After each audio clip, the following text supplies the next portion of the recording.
bese kuba ke umshayi wensimbi i-worship team, ucameraman abingelela besibingelele namhlanje, umfundisi ophuma ebhokisini, umfundisi omusha sha, uDoji omusha sha. Siyabonga kakhulu ngakho konke osekwenzakele. Iyamangalisa ukufakazi, kumnandi ukulalela ukufakazi. Kumnandi ukulalela ukufakazi. Kodwa-ke abumnandi mawuzokulalela usenyameni. Kumnandi ukulalela kumoya. Ngoba ngihlezi la phansi bayakhuluma nje ngithi wadla Jesu washweba Sathane. Ngoba basho kuyena, basho umuntu esimbonayo. Nalaba badidekayo bethu sibonga babusibandaya ababongena ukuthi manje bambone lokugibela njengembongo legitshelweke. Hayi mina kumnandi nje, ngiyajabula sibonga uNkulunkulu. Ngisho lento engizoyisho njalo ngiphatheka kabuhlungu, kodwa ngibonga ukuthi ukuba ngilalelanga ngibizo nabantu ephefumule ngami bengizoyithini, kodwa bengizoyithini esiyoba nzima isikhombo sami. Asidluleke lapho ngicele ilist abantu bangibhalela abantu abala. Ngase ngiyayiqhuba-ke mina. Bangibhalele bagcina 27. Mina ngabhala ngayogcina ku-over 70. Kusho 27 nabo nguphinde kabili kwacishe kwaba kathathu. Kodwa-ke bazosho noma ngi-wrong. Khona la vele ngi-wrong ngiyabuza bakhona la. Namba kababhaliwe. Khona uThongathi, iStenda, Johannesburg. Iyaqala-ke yaseJohannesburg. Kuba iJohannesburg idolobha i-CBD. AbasePretoria, iSoweto, Katlehong.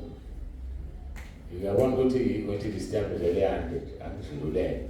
Inquthu umuntu obatuba umzimkhulu, Mafakatini. Basebethi Pietermaritzburg town. Ukuthi abangena abantu abanjengokuba Sweetwater, phela Mafakatini izimele lapho Pietermaritzburg town.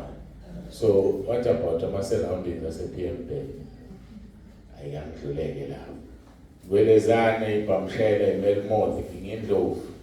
Base bayishutha eDokodweni. iGoyitete. Niyayazi iGoyitete? Niyakwazi ukukhuluma ngokuthefula. Ukuthefula o-ela babizo. So eGoyitete isegola intete, golitete, babedla intete abantu balapha begola intete. Selizwakala kahle kuthiwa iGoyitete. La kugolwa khona intete, badla intete abantu balapha. Yafuna ngitshela uMC wethu namhlanje uphuma eGoyitete kugolwa khona intete. Uyathuka yamanga. Kokhona isishela inzimbi ukuthiwa wandile mlungana ngamtshela. Kahle kahle igama leli nginenhloni Goyitete lakho Goyitete. Asiqhubekele bese kuba iKempertown. Awu. Kanti bantu bebhala. Obhala iKempertown yabandlulula. Unobandlululo. Bhala iKempertown osothi in brackets mesisimdunyelo. Usho ukuthi uyindawo mesisimdunyelo. Wedudu kanti usuhlala lapho wena usahlala eKempertown. Kuphi ududu? Awusahlala khona. Bakubandlululile bathi Kempertown in brackets mesisimdunyelo. So wena-ke shuthi safuna ukubhalisa unahlala. Angimazi ukubhala. Siyabonga-ke no. Ngiyasola ukuthi umzukulu wami lo nomthandazo unobandlululo. Umthanda kakhulu umami wakhe. Bese kuba-ke abawamaphumulo enkandla. Enkandla base specific kwathiwa eNtolwane. Base ishowe kwathiwa eMgazini. Futhi akekho lo munye umuntu waseshowe ngapha eMgazini. Kwasethiwa eMsinga in brackets Kiesdrift. Kwaphinde kwathiwa Msinga Tugela Ferry eNgqongeni. Angazi lawo bantu Msinga igama laseMsinga ke siliyeke. Ngahlala kuleya ndawo manje ngabuka abantu bakhona bekunisuza igama laseMsinga. Khona iVerelem eWaterloo. iMude, Pomoroy, ePhumuleni. Ngiyenzani mangifunda lamagama?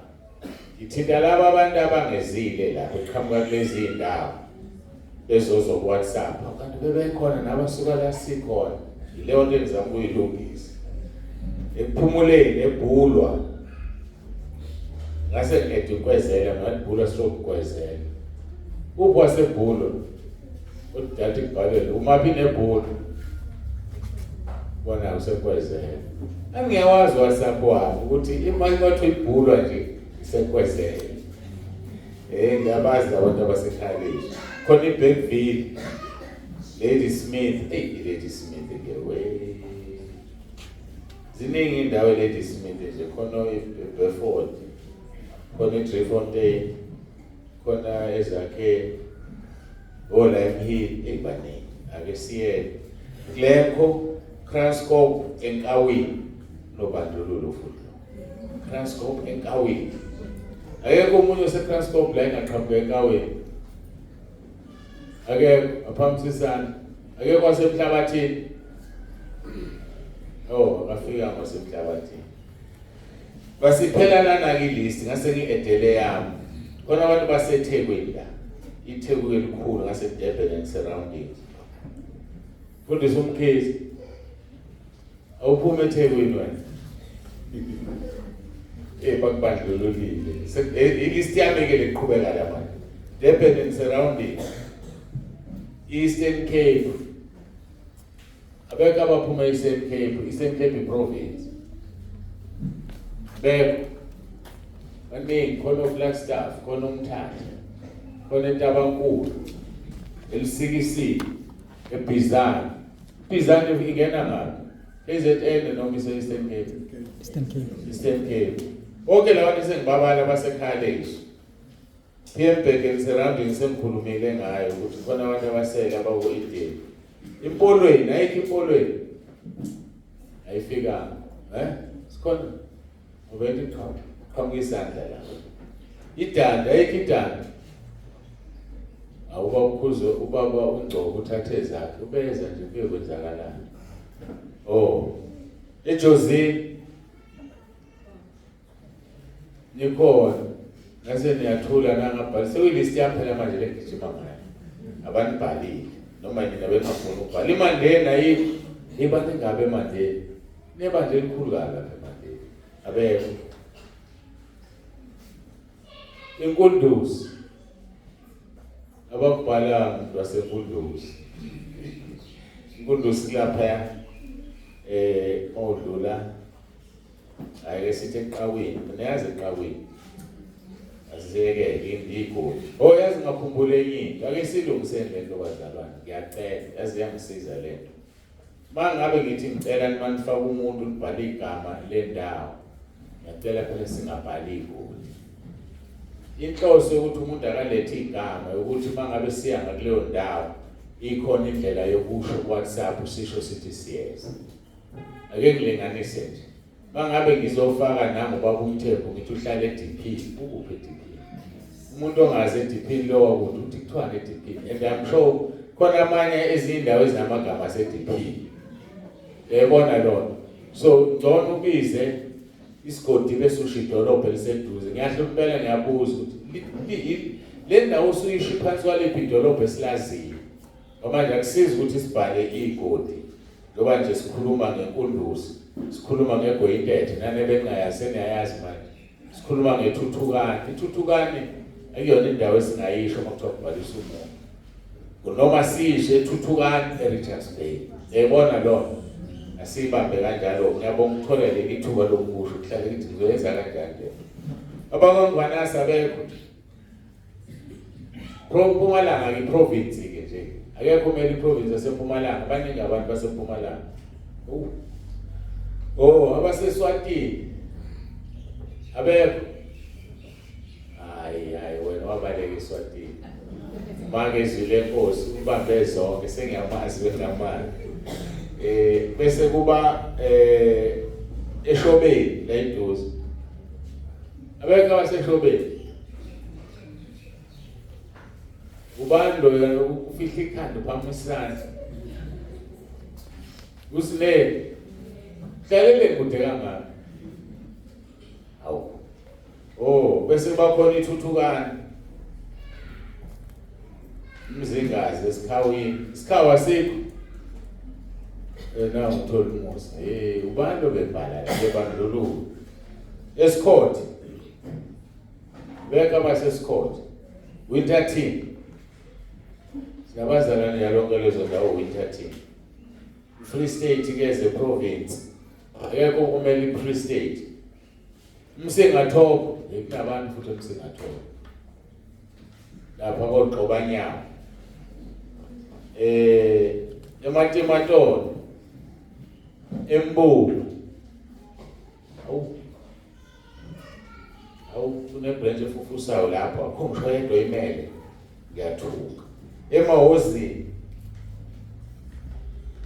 noma ngithi Great Town idolobha elingakalimele umuntu bapho umkhizi osandile sengishilo izakhe eJefontein Beaufort eMthaleni ngikhuluma ngembindolo ngikhuluma ngomthaleni lena imbindolo ibhaliwe lesekwelist yami iphi imbindolo kuyikhona kungcono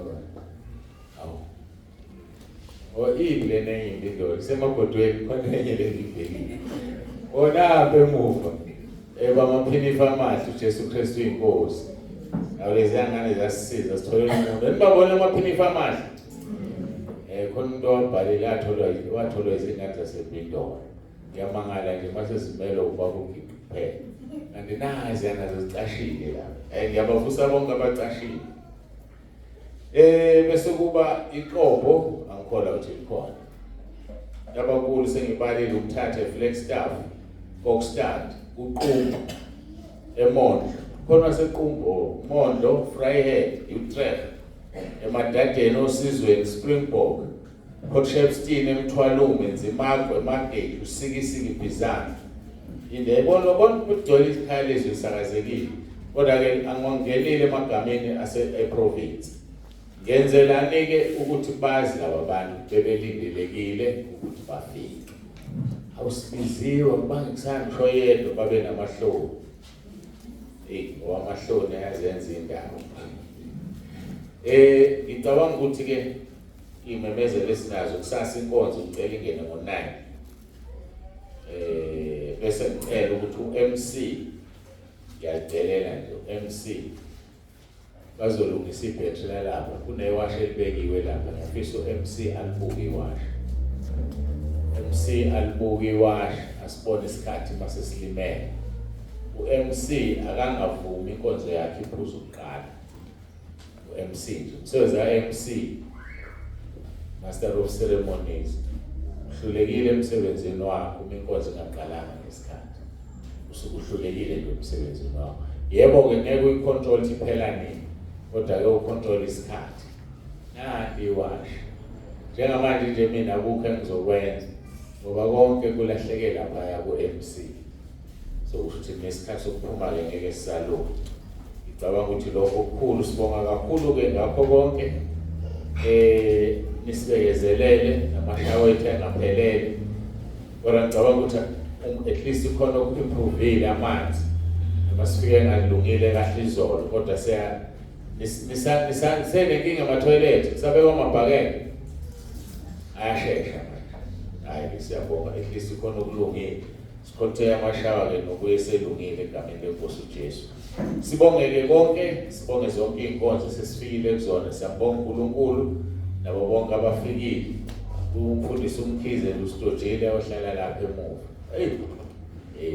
abantu abathanda ukuhlala phambili la ngomhla ka10 wabizwa befundisi babehlezi la mfundisi wethu umkhize do ambona sengibona esiqhukwini lapha kuhle phela khona ukuthi ungathanda ukuphakama kodwa futhi kuhle ukuthi uthobe njengamnje nami ngithanda ukuya phambili kodwa mase ngibizwa kaningi sengibaleka ukuthi ngingabizwa la bese ngothe angiyeke la bengisakhona kodwa nami ngithandi lihle liqiniso mawungibona ngisendaweni ethize ngihlalele emuva ungangisusi ongiyeka nje ngaphandle mase kushaya abaphathi bakhona sizocula ke bese siya ezwini la namhlanje sicule ukwehlisa noma ukugwinya ke lokho esesikuzwile. Vumani bethu sohlabelela ngeNkosi uJesu owasifela. Ngehubo lethu simvumele, size simbone ngamehlo wahlawulela.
Sizovula izwi lenkosi ngokaLuka chapter 24.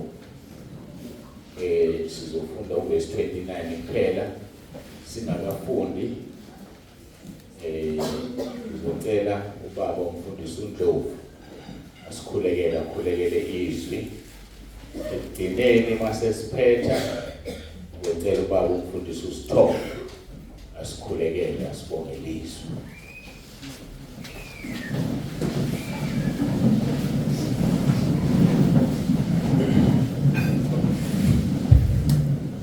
Baba egameni likaJesu waseNazaretha, Baba ongcwele, siphambi kobuso bakho manje ngegama likaJesu Kristu. Baba siyabonga uhambe nathi kwaze kwaba la. Ungazange wasidlula. Selokuqaliwe le nkonzo. Siyazizwela ngosibubnandi nokuvuleka kwezulu enhlizweni zethu. Baba ongcwele uphakeme ufanele udumo. Udumo kuNkulunkulu kweliphezulu. Nakubantu emhlabeni abathokozelwa nguwe. Iculo leli laculwa ingilosi ifikile inkosi uJesu. Kufikile ukhanya emhlabeni. Namanje siyabona kufikile ukhanya ezweni lonke. Ngokuba khona baba haleluya kombhobho wakho moya ngcwele obabonsibande omsebenzisile moya ngcwele asebenze umhlaba wonke ngekhaya lethu moya ngcwele. Nkosi Jesu siyavuma siyazithoba phambi kobuso bakho. Khuluma umbiyele babana embile la emekhona umbiyele ngegama likaJesu Kristu. Take those kaJehova yamisa ngazonke ibakhulula babesabayo umkhulule moya ngcwele umupha amandla Nkosi Jesu uqhuba lenqola iyasinda bona inzima kuthina esiyimpumputhe kodwa kuwena babilula ngendlela emangisayo ukuthi baba ngosumsebenzise babo babonsibande nomama wakhe moya ngcwele nebandla lonke lendlu yasentabeni zethu eyabonakele ngegama likaJesu Kristu. Baba ngcwele silalele wena namanje ukhulume baba siningi baba la siphuke khona siningi baba sibonile baba usicathulisa besihamba endleleni sethi sibale iminyaka ukuthi baba sineminyaka eminingi sihambe endleleni yokukholwa kodwa besifana njengabantu abangasilutho ngegama likaJesu Kristu. Kodwa namhlanje usivula amehlo ukuba sekhayeni lethu moya ngcwele siyabonga usababa nomsebenzi wonke egama likaJesu kuze phakathi. Amen.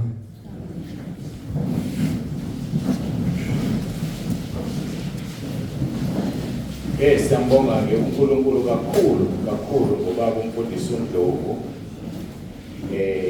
ngithandisele kakhulu ekhaya lethu kubantu abazoyilalela inkonzo bangangizwa kabi ayibandlululi kodwa ngiyahlonipheka kakhulu baba mfundisi uNdlovu akayekho kanye nathi entabeni yendlu kaJehova kuyabonelela ukuthi usekhaya lethu umfundisi uNkulunkulu umgcobile wambeke ebandleni kodwa ubasekhaya lethu ngoba ngeke ngisho sinabafundisi abawu 600 siyambona eqhamuka. Sibonge nomvangeli kade la wangela uZulu efakazi abadoda lawa agcotshiwe kwenza umsebenzi kaNkulunkulu kodwa siyahlonipheka kakhulu ukuthi babe khona.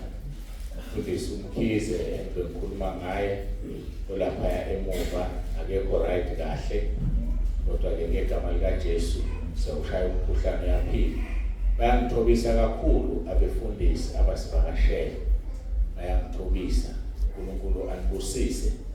Akujwayelekile kungajwayeleki nje akulula ukuthi kwenzeke umfundisi ahamba olalela omunye umfundisi ngoba phela sigcotshwe sonke sibizwe sonke ukuzithoba uNkulunkulu umuntu maye ezithoba uzomphakamisa nesikhathi esifaneleyo. Nongenzeka kunomunye umfundisi engazi ukuthi ukhona ngixolele Nkosi yami naye ngiyahlonipheka nje noma yimuphi umfundisi okhona osivakashele ngiyahlonipheka kakhulu. uNkulunkulu anibusise emsebenzini wakhe. Sizofunda ke izwi lenkosi Luka 24 verse 29 siqhubeke nalapho sigcine khona ekuseni noma izolo ngazi sizobona mase siqhubeke. Euthuku verse 29 bakunengisisa bathi hlala nathi ngokuba sekuzokuhlwa nemini siyadlula. Wangena wahlala nabo 28 lento engilokungisho mhlawumbe omunye akayinakanga base besondele emzaneni ababeya kuyi eMawusi lomuzi. Yena washaya sengathi udlulela phambili. Base bemnengisisa bathi hlala nathi ngokuba sekuzokuhlwa nemini siyadlula. Uyijwayele lento uJesu yokushaya sengathi uyadlula. Uyijwayele kodwa manje thina size singayibona. Yabona uma uhlangabezana nezinkinga ezikwenza ukuze umbuzo mawumfundisi uthi kodwa uthi ngezwe kahle ngizwe ngempela cha ushaya sengathi uyadlula ufuna ukucela. Yabona uma uhlangabezana nezinkinga akakhulume ngazi uthobile la akulula futhi akumnandi nedegree uhlale ethezwe ngasebenzi akuyona into elula le. akuyona into elula bese bethi abanye babuthi bantu nonya ithi ngiza kuye nenkinga yami athi angene emkhosini. Awethu umzwethu ube emotional kanjani edumisa uNkulunkulu kube ngakhuleka ngakudumisa uNkulunkulu ngakudumisa mina uyangiphuka uyangilimaza bese ngiyaphakama uNkulunkulu asuke kimi. So udumisa uNkulunkulu lo kufanele amdumise. Mina ngamtshela lokho athi uNkulunkulu angimtshele khona athi ngene emkhosini noma ngasho ukuthi usho uNkulunkulu wangena emkhosini yaqhamuka imphumela. Namhlanje uyajabula umnandi into ethokozisa ukudlula yonke into umuntu akazi wena manje akuthokozisi ukwazi ukuthi uNkulunkulu uyakuphendula nawe. Ngizwe besha abantu ethi yazi ngijabule kanti nami uNkulunkulu uyangazi. Manje ke asifuni ukungena kuyo experience yokwaziwa, sifuna ukusebenzisa umuntu owaziwa uNkulunkulu bese lokhu uphakamisa yena. Kanti uNkulunkulu akuyena obamfundisi wethu sonke. So ake sikufunde ngiyazi ukuthi akuzwakali kahle. Sengikunika ithiphu nje bengayazi. Yabona mase ngithe hambe uyongena emkhosini ufaste. Isuke nami ngizokhuleka nawe. Ukuthi angikutsheli. Ngoba manje mangikutshela uzorelaxa wena uthembe mina. Kodwa nje angisuke ngakiyekelile impela ngisuke sengikuthweleka impela lapho. Kodwa ngifuna ukukukhombisa ukuthi nginawe. Ngoba uzosuka ungabusayenzi into okufanele uyenze. Kodwa nje ayikho into emnandi njengokuthi hawu kanti nami ngizibona ngelutho uNkulunkulu uyakwazi ukungiphendula. Angithi ke manje usu empowered usunikezwa amandla. Ngisha ngafu ukuthi bande manje ngeke ukhale uyobonga ukuthi ayisiyabonga le ndoda isifele uNkulunkulu ihambe ezulwini ingishiye nesinkwa. Ukunokuthi ukhale sengizotshela abanike manje ubani usezomkhulekela uwrong ke lo. Kusho ukuthi uyivangeli lomona, kusho ukuthi bengiphethe ivangeli lomona. Ngifuna ngidepende kumina, ngifuna mina umuntu adepende kumina. Wonke umuntu akadepende kuNkulunkulu ngoba uNkulunkulu kabani wethu sonke. Lithi ke bamncengisisi no khonto sengiyilahla lento sengisuke ngilapha ekuthenini washaya sengathi uyadlula. Lento uJesu uyayenza kuwo almost wonke umuntu. Yabona uma uhlangabezana nezinkinga ukhuleke ngathi akakuphenduli ushayise ngathi uyadlula ufuna wena umncengisisi. Yabona ingane yakho mayingaphasi esikoleni usukhala ufuna umkhuleka ingane yami ayiphasi cha ushayise ngathi uyadlula ufuna wena uhlanzeke uvuma izono zakhe. Ezinye zezinkinga zisifikela ngoba uNkulunkulu ulande wena. Ufuneka wena uvuma izono zakho uhlukane nazo bese eyakusiza usungasaphindele emuva. So ke yazi ukuthi ke lento eyenza kulabafundi uyijwayele uJesu ukuthi siwe singaboni avela shayise ngathi ngokwazi ke manje ohlangabezana nenkinga ukuthi awu Nkosi Jesu ngikubambile ushayise ngathi uyadlula awuzudlula ke namhlanje. Ulimnandi ivangeli umthetho ayawuzudlula ke namhlanje. Le ndaba ke sishilo ukuthi ke siqale izolo ngolesihlanu abafundi beEmmaus sigcine sikhuluma ngobe 16 no 17 izolo. Uthi ke phamehlo abo abebambekile ukuba bangamazi. Amehlo abo siqala lapho kuyiqhuma wendaba yoziphele kusasa kugcina inkosi. So nje sihamba nayo. Sibuyela lapha emuva sengisuke nje ngathi ukuthinta leli verse. Kanti verse sikholo usofika kulona kusasa elithi hlala nathi ngoba sobe sekufanele sihambe simcele uNkulunkulu ukuthi ndobe ehlale nathi la akahlale nathi noma sesihamba. Message okufanele uhambe nayo. So kuyizolo ke ube 16 no 17 uthi ke phamehlo abo ayebambekile kuba bangamazi. Wayeseyababuza wathi kubozi indaba zini lezi elikhuluma ngazo omunye nomunye nehamba na basebema benyukumele. Ngishilo ke futhi izolo ngathi kube babazi ukuthi ubani abamnyukumelelayo bebeyoswela umgodo ucasha. Manje inkinga yabo bebengazi. uCleopas ke omunye wabafundi ababeya eEmmaus. Uthi kuverse 18 uyena wayikhuluma uCleopas. Uthi wena uyisihambile eJerusalem ungoyedwa ongazazi izinto ezenzekileyo khona ngalezi insuku na. So babeyibonela nje isihambe sisimanga esingazi lutho nje. Kanti bakhuluma nomnikazi wendawo. Sebeze bamnyuka umalele. Kanti wena wedwa nje la eJerusalem ongazi ukuthi kwenzakaleni. Babuza yena kanti uyena isizathu sento eyenzakele. Ngiyalithanda leli verse 1 Thessalonica bokuqala chapter 5 lesihlale sikhuluma ngayo. Othi nimbonge uNkulunkulu ngoba konke kuyintando yakhe ngane. Noma yini eyenzakalayo mbonge uNkulunkulu ngoba kuyintando yakhe ngawe. Lake uCleopas uthi wena wethu isihambo ongazi ukwenzakalani. Usho kumuntu okuyintando yakhe lokho kwenzakele. Uthi yini ungazazi izinto ezenzakeleyo. Mabembuza isizathu ukunalokho yena uyabakhalela uyabadabukela.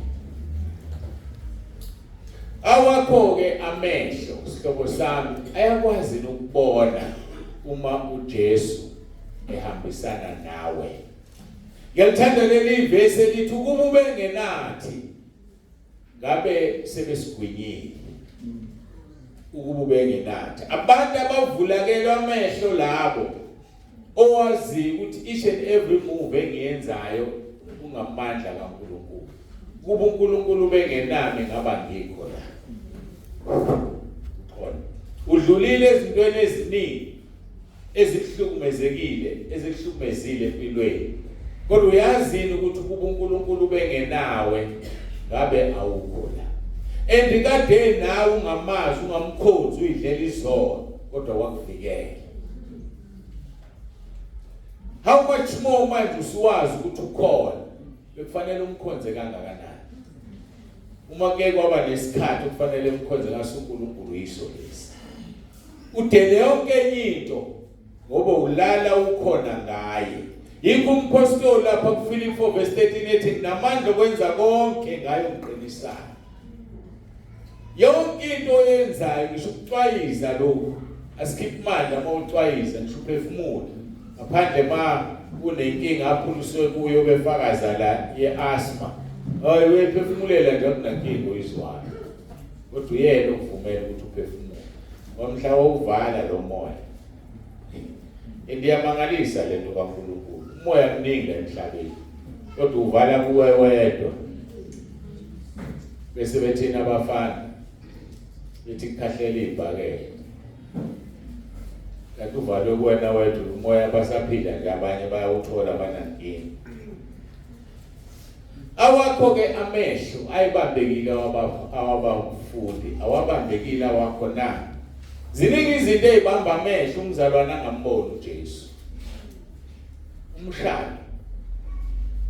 Umshado yabasanganisi. Iyakhula besifazana.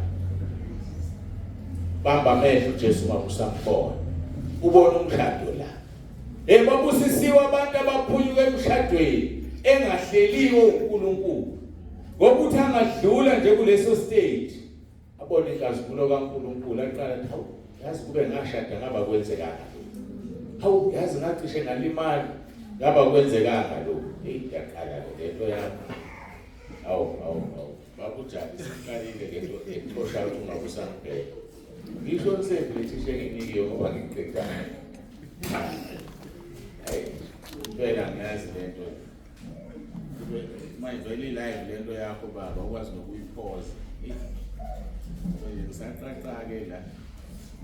Manje kufanele manje ngibuka bazalwane, ningibuke ngenhliziyo ezini. Izibamba amehlo umuntu angamboni uJesu. Ungaba umshado. Yazi abanye babanjwe into ewubani. Ngiyajabula uma abantu bekhuluma ngezinto abadlule kuzona. Abanye babanjwe umjolo. Yazi akakwazi ukuphila ngaphandle komuntu wesifazane. Akakwazi ukuphila ngaphandle komuntu wesilisa. Akasamboni uJesu noma esefikile. Omunye into ewubala igqubu. Yazi igqubu. Ucabanga ukuthi usho kahle manje hayi ngiyangixolela kodwa ngizokhohlwa. Igqubu lelo. Ngikholela kanjani umuntu bese ungakhohlwa ezintweni zizonke? How can you forgive without forgetting? Ngaphela lo muntu ngiyithi ukhipha ingqondo yakho. Ulaka nje ludala ukuthi umuntu ahlale engqondweni yakhe angayikhokhi rent. Uhlezi nje engqondweni yakhe akhiphe ngisho isene. Ngaze ushisa impahla uma uayini. Kubuya lesithombe salomzalwane obeayina ukuthi Jesu Kristu inkosi. Hayi impela ngisho ngathi Jesu Kristu inkosi mawusho kunegquba yalisebenzele igama. Suse igquba uqala. Zosha lezi impahla kuzosha amabhodwe. Ingakho ethi uJesu masibathethelele abantu unensolo nomuntu mthethelele. Colossians chapter 3 verse 13. Mthethelele ngoba nenkosi uJesu yasithethelele. Asifundi ukuthethelela bazalwane. Ngoba uma ungathetheleli amehlo akho azobambeka ungakwazi ukubona uJesu. Kwake kwabambeka amehlo enceke uGehazi. Abambeka amehlo ngoba yabambeka. Yazi ayibanjweni kaGehazi uvalo. Yazi khona abantu abanesifo sovalo bayisaba. Akazi ukuthi usaba kodwa yesaba.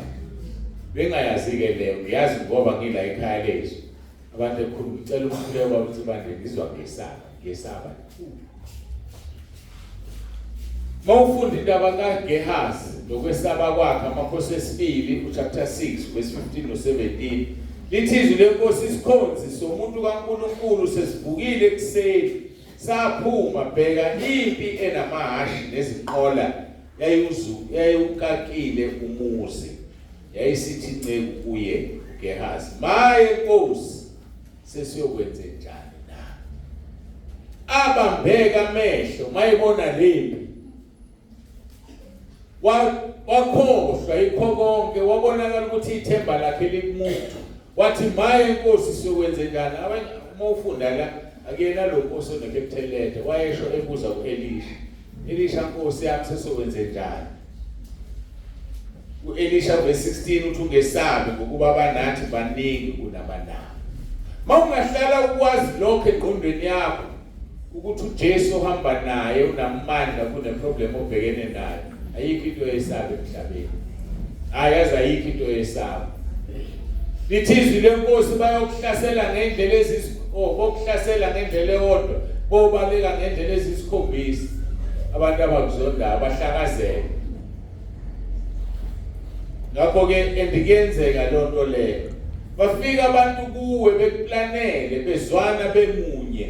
Bafike baxabane la kuwena, bajike sebekuphindele emuva basazwana. Kodwa kade bezwana beza kuwe. Uthi kuGehazi ungesabi ngokuba abanathi baningi kunabanawo. Njalo kusho Elisha. Sethi kuElisha uyakhuleka. Jehova ke uvula amehlo ayo kuba ibone. uJehova wavula amehlo aleyo ncebo yabona bheka intaba eyigcwele amahashi nezinqola zomlilo nxa zonke zakhe uElisha. So lo uthuso ukubona laba abantu abaqakumuzi.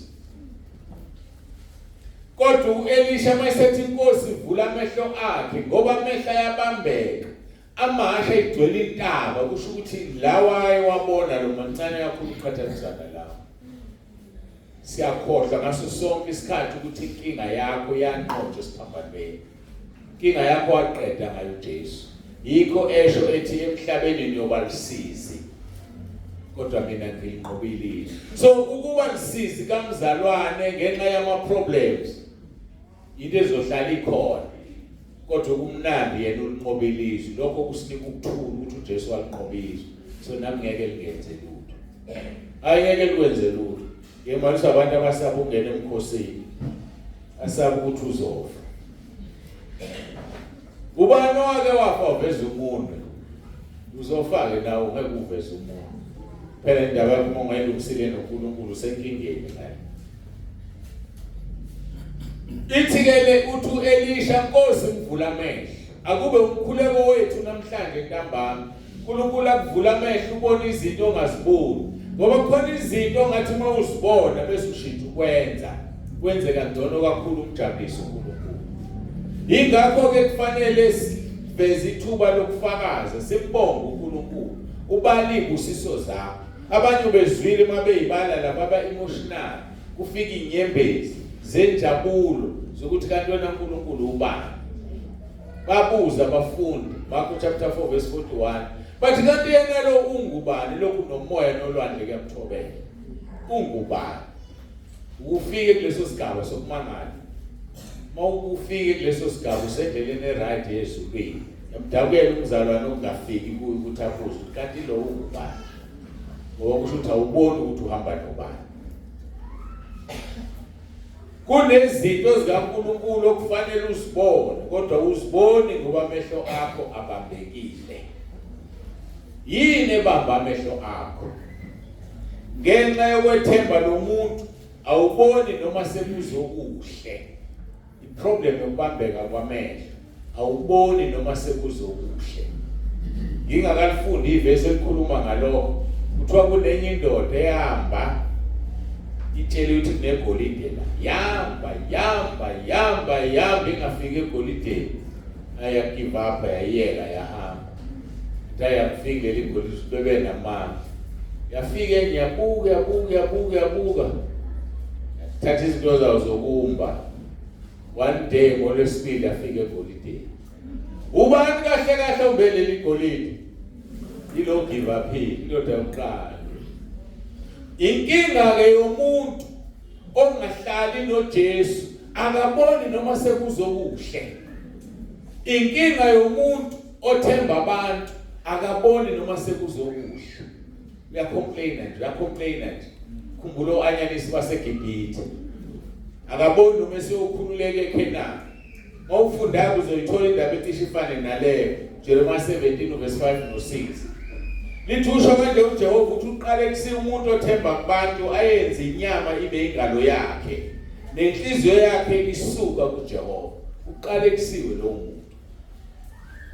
Uzothola endlini mhlambe bawu5 noma bawu10. Abantu labangama kahle babe clean athi angithembi umuntu. Kukhona umuntu omthembayo empilweni yakho. Ngeshwa elikhulu abashadile bathembana. Ngeshwa elikhulu ingane ithemba abazali. Kodwa manje uthi uJeremiah 17 verse 5 uqale kusiya umuntu othemba umuntu. Akufanele sithembe umuntu. Awuyilalele uverse 6. Lithi uyakuba njengesihlahla esiyize hlane. Angaboni ukuthi kuyezokuhle. Uyakuhlala ezindaweni ezishileyo ehlane ezweni likaSawuli elingahlalwa umuntu. Ngenxa yokuthemba umuntu ngeke ubone noma sekuzinto enhle. So asiyeke ukuthemba abantu. Sithemba uNkulunkulu. Engeseze ufika kulona uverse 7. Lithi ubusisiwe umuntu othemba kuJehova. Nothemba lakhe linguJehova uyofana nomuntu otshalwe ngasemanzini. Unabisa ivande zawo emanzini. So kahle asibathemba abantu. Awenzi isono uma umuntu ungamthembi. Wenza izwi. Kodwa kumalenzi iphuthu umuntu umthande lithi izwi thanda umakhelwane wakho njengokuzithanda wena. Asibathembi abantu siyabathanda. Umuntu ofanele simthande simethembe uNkulunkulu. uNkulunkulu umnika kokubili uyamthanda umethembe kodwa umuntu uyamthanda umethembe. Ngoba uyifaka phansi kwesiqalekiso mhlawumbe ulungelwa lutho nje ukukhona umuntu omthembile. Babexoxa abantu thola ukuthi unama boyfriend mhlawumbe awu4 awu5. Lenenye le i-finance manager.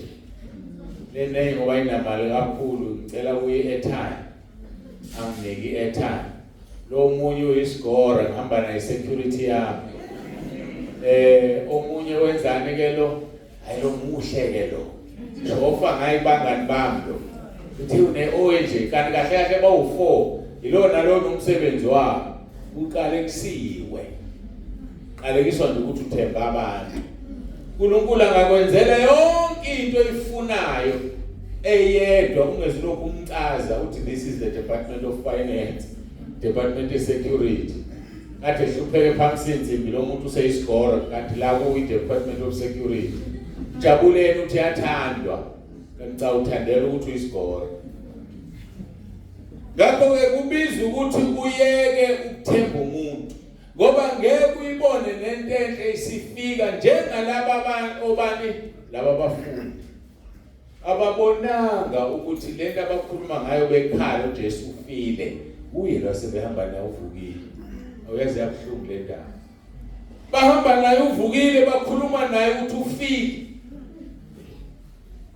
mawuqhubeka uzozwa mhlambe soyefika kusasa lapha ngazi baze bethi thina besithembile benithembile ukuthi uzosikhulula sebelilahlile ithemba ngoba ufile kodwa bahamba naye ebona le nkinga yokuya namehla abambekile ake sibe one minded uthemba uJesu uthemba uNkulunkulu uphelele kuye ukhohle omunye umuntu ngoba ngeke akwenzele lutho ngithi mina umuntu akanalo izulu akanasisikhona manje why kufanele umjabuliselane phela ngoba umuntu akanazo lezi zinto Matthew chapter 10 verse 28 mesabeni lo othe sebule abe namandla okuphonsa esikhogweni.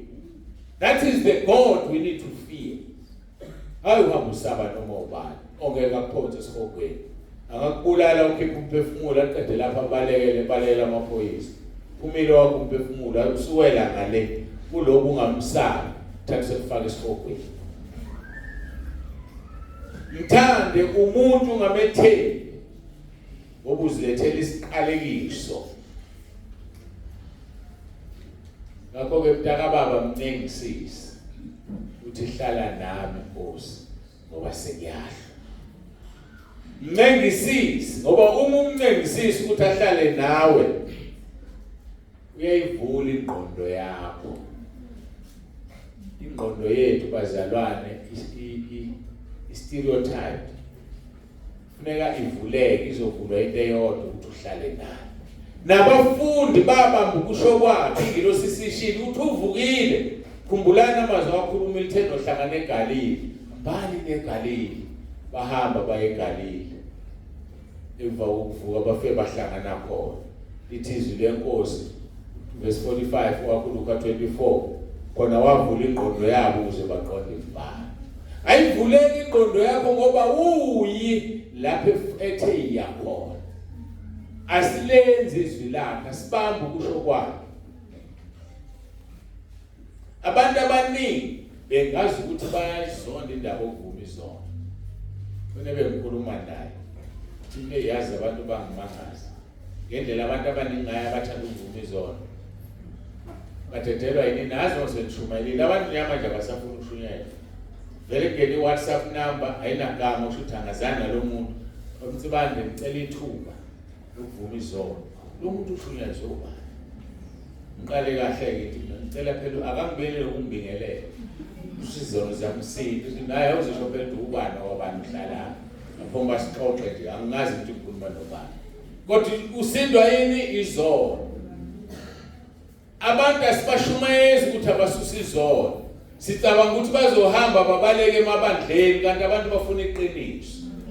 Iqiniso limile lithi susa izona ukuze ukwazi ukuxhumana noNkulunkulu. Angazi ke noma kwake kwenzeka ngoba mina ngisanda ukuqala phela umfundisi kwake kwenzeka ukuthi abantu bengakufuna ukuvuma izona angazi.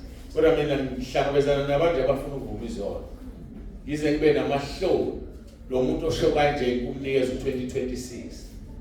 Ngoba uyamuzwa ukuthi ujahile kodwa ayikho into engizoyenza. So bazalwane asivumeni izona. Ngaphandle kokuvuma izona uthi uJesu umoya ongcwele esefikile uyena ozokwazi ukuthi atshele izwe ngesono. So kahle lo muntu noma ngamshumayeza umoya ongcwele engangenanga kuye wamthetha isono yilokhu nalokhu ngeke athande ukuvuma izona. So uthanda nje ngoba umoya ongcwele usehambe phambili owenza umsebenzi. So asithethele abantu bavuma izona singabavimbi singabathini. Kakhulu laba uNkulunkulu abadalela inkazimulo. Ngoba bakhona abangadaleli iqiniso elibuhlungu. So yingakho kufanele ugijime ubheke kuJesu kule ndlela. Khona bazokudiscourage. Khona umunye waphuma ekhaya lezwi wakhisho ukuthi ukuthatha phela ubaba uNtsibanda uthi izona uvuma kusukela umncane. Ukuthatha phi yena lo? Yilento yokubuka umuntu. Bese uyameya. Ngiyabonga kwangisiza uNkulunkulu ngiphi ukweyeka. Ngiyekile nginakekile. Bayiseyibeka le ndebe esitsheni sebuma.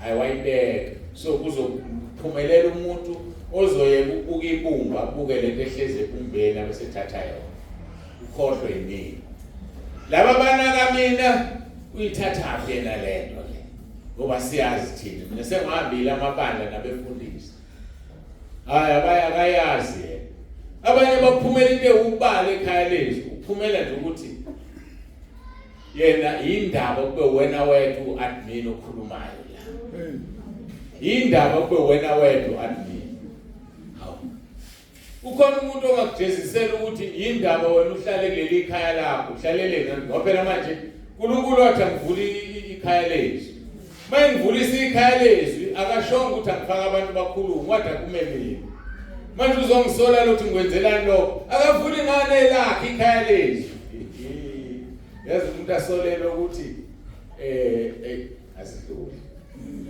hayi asidlule bazalwane ngamanye amagama ngichaza ukuthi ake sidluleni kumuntu yabona mhla safunda ukudlula kumuntu so ubona izinto ebezosilahlekela ubuke ubaba usithole ngale ngisangayo umeye umthathe kancane khumbula abanye abamthatha kancane namhlanje sinayo sithola bakhona abamthatha kancane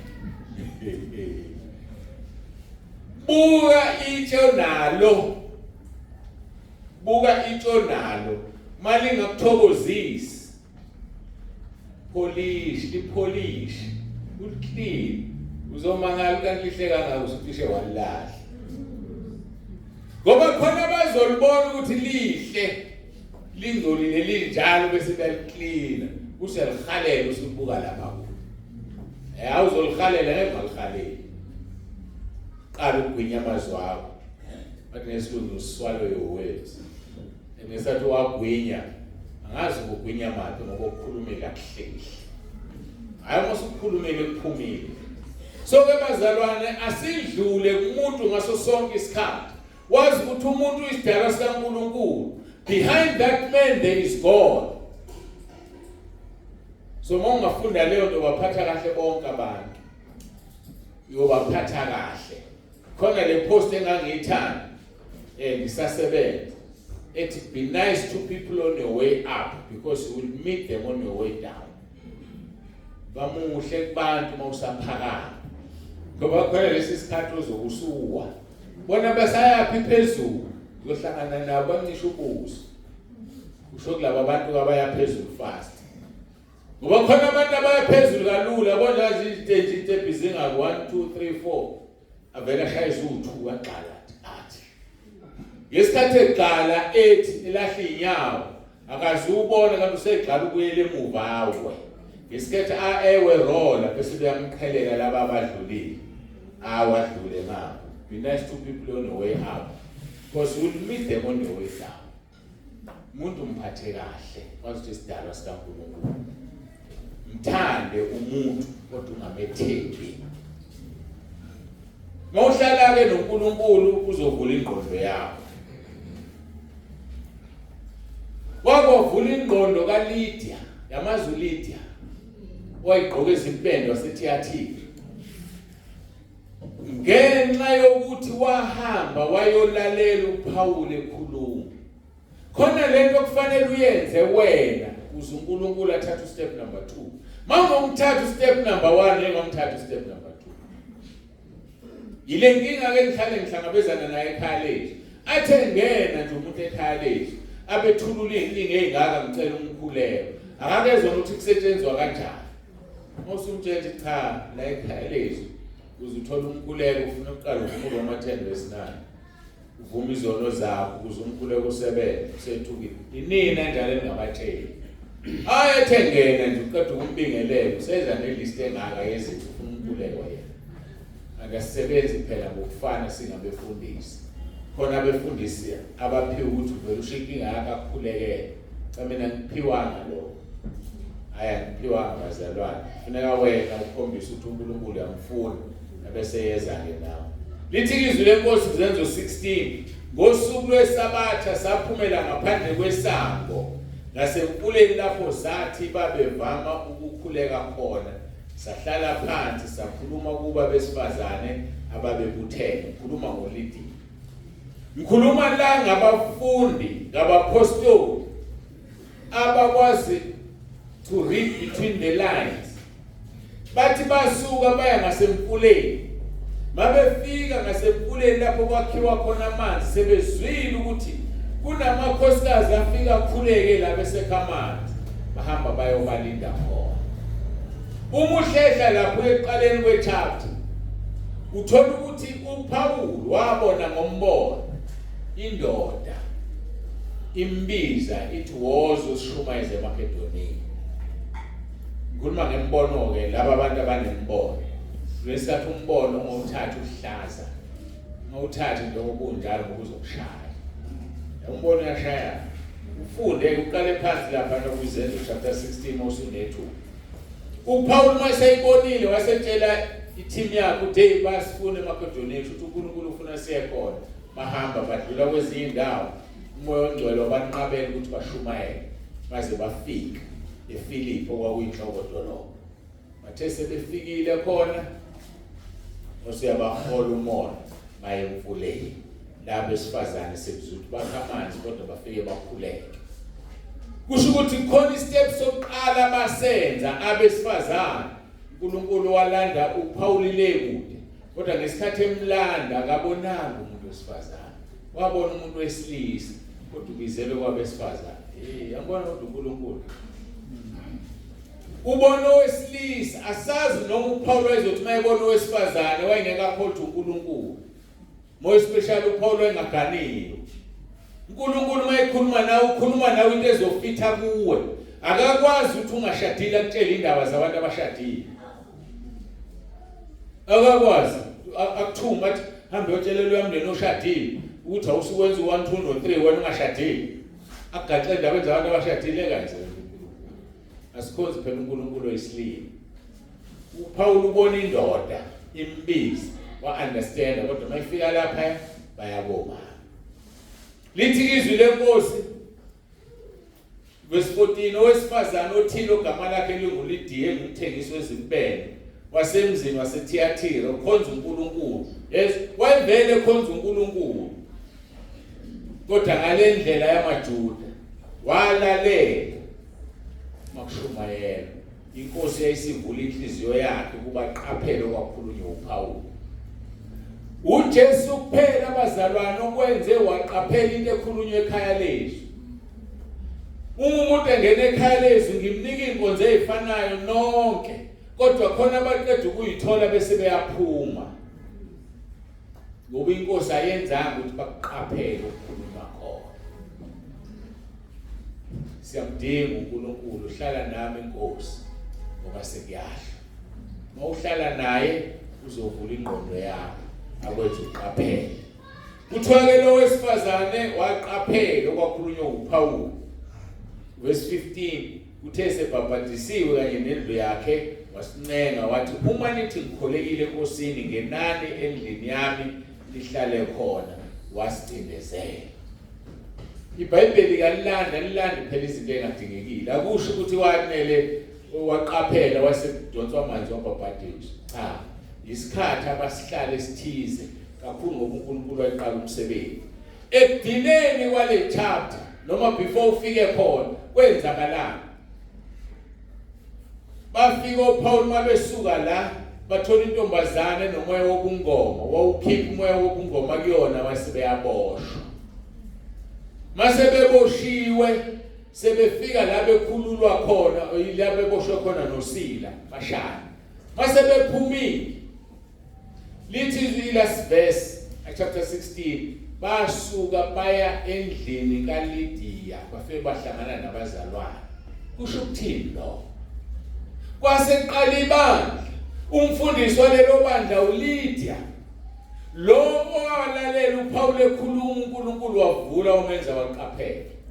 Ngoba uNkulunkulu wayazi ukuthi bazoboshwa mabeboshwa badinga ukuphuma bayonakekelwa beshayile. uNkulunkulu wethu isimangaliso. Akakutsheli uma ungena enkingeni. Udani zokhipha endaweni ethile ngeke. Wena yazike namhlanje.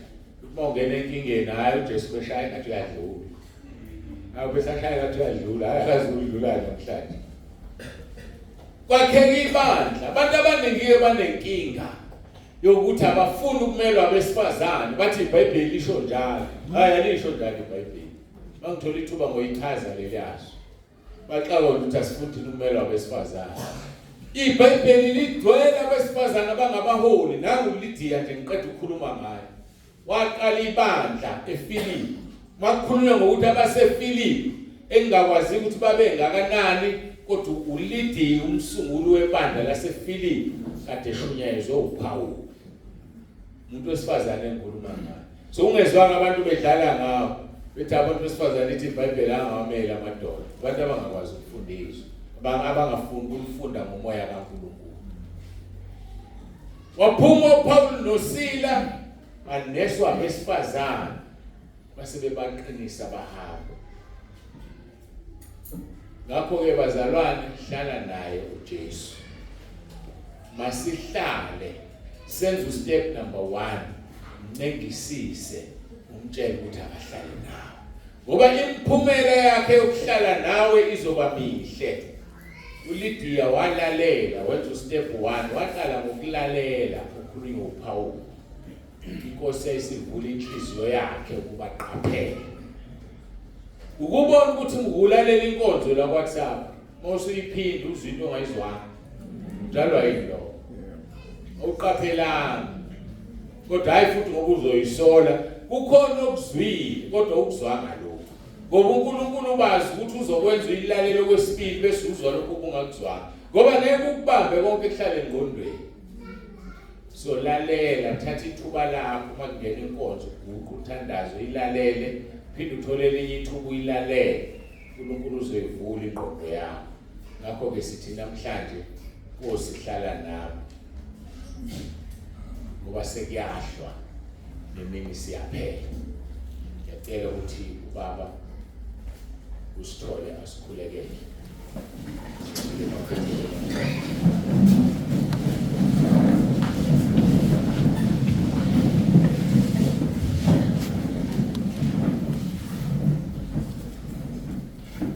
Baba, siyabonga. Siyabonga Baba. Sibonga umusa, sibonga uthando. Sibonga uNkulunkulu uhawukelwa. Baba, usukhulumile ngezindlela zonke Baba. Usiyala usifundisa ukuthi uNkulunkulu ukuze amehlo ethu avuleke kumele ukuba sincengisise ukuba moya wengcwele uhlale nathi. Ngalesi sikhathi ke Baba, sithi impela Baba akekho ofana nawe. Sithi ngekhathi zonke uthembekile. Umthandazo wethu Nkosi usimemile Nkosi, sisuka ezindaweni ezahlukahlukeneyo. Munye Baba ukuba usivula amehlo, ukuba sikwazi ukuthi Nkosi uma ukhuluma kungenzeka Baba ukhulume ngezicelo zakho, kodwa Nkosi sivula amehlo ukuba uNkulunkulu sikwazi ukuthi ukuphila Baba kuwe. Ngaphandle kwakho Baba asilutho. Uthe Baba ezwini lakho wena uyindlela. Wathi wena uyindlela neqiniso lokuphila. Baba siyakudinga ukuphila kwakho. Sinxusa Baba ukuthi akuthi noma Baba uhleli nathi, kodwa uNkulunkulu ukuthi lapho kuhla sikwazi ukubona. Sikwazi Nkosi ukuba sikwazi ukuthi wena uyinkosi nomsindisi. Namanje ke Baba ntambama moya wengcwele, thatha inhliziyo yalo naloyo uNkulunkulu kulezi inkonzo. Baba sibona umusa, esibona uthando uNkulunkulu usenzela lona. Impela sithi uNkulunkulu usebenza. Futhi siyabona Nkosi uma sizwa Nkosi ingcebo zakho abantwana bakho Nkosi beliveza belembula izwi lakho sizufakaza sithi impela baba ke kufana nawe silekelele moya wencwele siyakudinga thulisa inhliziyo zethu kube yilona loyo Nkosi athi impela baba ngiyakuncengisisa impela baba ungangishiyi impela baba hlala nami uthi lapho Nkosi ufika ukuhlwa kodwa uNkulunkulu ngobe sengubonile ukuthi ubani.